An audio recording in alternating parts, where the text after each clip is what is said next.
If I were to show you this screenshot here, what stroke would you guess he's swimming?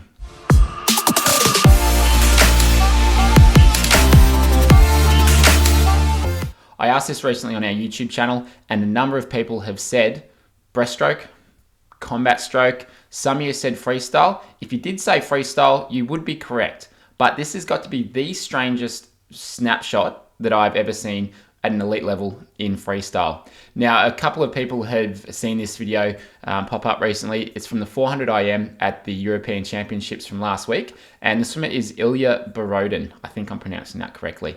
Now, they had an underwater shot of him swimming, and he's got a very unusual style with his freestyle. And this is probably what I would call butter style or free fly. He has a very distinct dolphin kick after each breath. And I want to talk about how this can apply to you and what we can actually learn from this very strange and unusual style of freestyle. Now, a friend of mine, Miguel, who coaches at Tanya Pura, he coaches a lot of the FINA athletes there. He sent me this and he said, I thought you'd enjoy it. And he was absolutely correct. I love looking at these anomalies within the stroke and seeing what we can learn from them. Now, what you will notice here is that above the water, everything looks pretty normal. He's got this loping sort of freestyle that we see with a lot of elite swimmers, and technically looks really nice from above the water.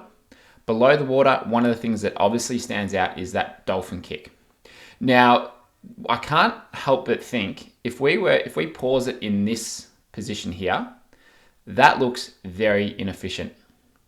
That the amount of drag that's probably created, if we're looking front on, we'd see both knees are quite bent, the feet are out quite wide. It's probably quite inefficient and creating a lot of drag there.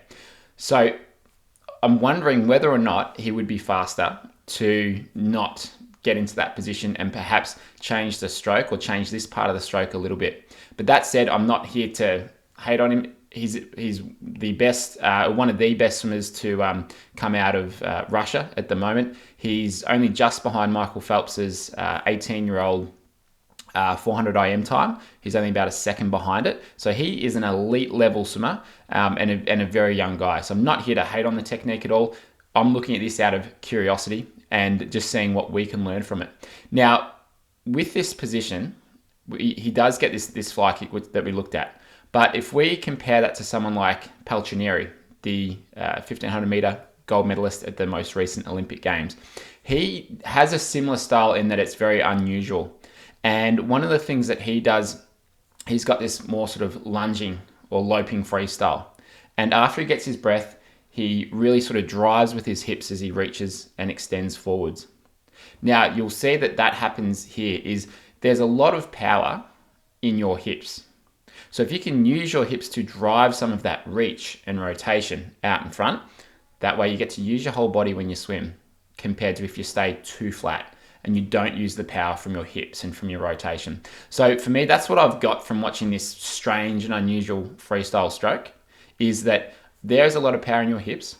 And after you get the breath and you're coming back down, you can use that power within your hips and that snap back, coming back to center, combined with your recovery over the top, where that hand enters and you can use the momentum that you get from swinging the arm over, and you've got gravity working with you as well. You can really get that forward and get a nice long reach and extension, and you really get to use the entire power of your whole body. And we've talked a little bit about this with the Serape Effect, which I'll link to a video below.